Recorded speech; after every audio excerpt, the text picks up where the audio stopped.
ఆధిపత్య పోరులో తెలుగుదేశం కార్యకర్తల్ని వాళ్ళకు వాళ్లే పొడిచి చంపేశారు అని చెప్పి ఇంత క్లియర్ కట్ గా ఒకే పార్టీలో వాళ్ళకి వాళ్ళు కొట్టుకొని చచ్చి వాళ్ళే పొడుచుకుంటే సంబంధం లేని మా నాయకుడిని ఈరోజు పిన్నెల రామకృష్ణారెడ్డి గారిని వాళ్ళ బ్రదర్ని అరెస్ట్ చేసి వేధించడం ఎంత దురదృష్టకరం ఒకసారి చూడండి.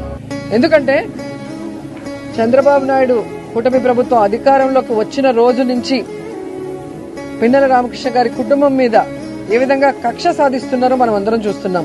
16 నెలల్లో 16 కేసులు పైగా వేసి ఎలా వేధిస్తున్నారో కూడా మనం కళ్ళారా చూసాం. అసలు తెలుగుదేశం వాళ్ళు రిగ్గింగ్ చేసుకుంటుంటే ఆ రిగ్గింగ్ ఆపిన కారణాన్ని చూపించి అది కూడా ఒక కేసు పెట్టి గతంలో కూడా దాదాపుగా 52 నుంచి 54 రోజులు లోపల పెట్టడం మనం గమనించాం. అంటే ఎట్టుపోతుంది పోలీసు వ్యవస్థ, ఎట్టుపోతుంది. రెడ్ బుక్ రాజ్యాంగానికి అనుగుణంగా లోకేష్ చెప్పిన దానికి తానా అంటే తందానా అన్నట్టుగా పోలీస్ వ్యవస్థ మారిపోవడం చాలా దురదృష్టకరం. కాకి చొక్కాలు వేసుకోవాల్సిన వాళ్ళు పసుపు చొక్కాలు వేసుకుని ఈ రోజు అక్రమ కేసులు పెట్టుకుంటూ పోతుంటే ఏం మెసేజ్ ఇస్తున్నారు మీరు?